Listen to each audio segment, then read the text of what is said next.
El que va ser una antiga fàbrica de ferro al Manchester català és avui el motor de la nova arquitectura al districte del 22 a Roba. És el laboratori de fabricació digital, un espai on els tiralínies tradicionals donen pas al làser en la recerca de noves geometries.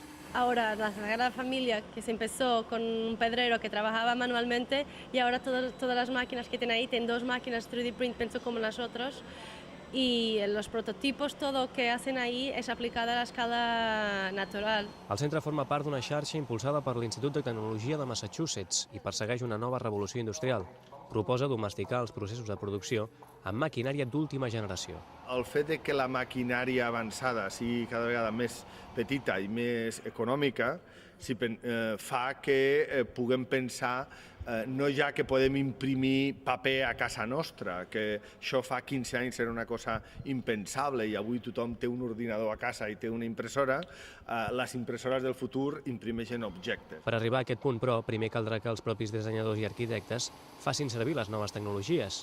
Tot i que Barcelona és un dels referents, la tècnica digital és encara força desconeguda al sector. En España, desde luego, es una cosa que podríamos decir que es incipiente. No incipiente en la industria, porque de hecho hay mucha industria que trabaja con estos procesos de fabricación, pero sí totalmente incipiente en lo que son las escuelas de arquitectura y el sector, digamos, de la arquitectura y la construcción en general. Diuen que la crisi és la prova que el model actual està esgotat.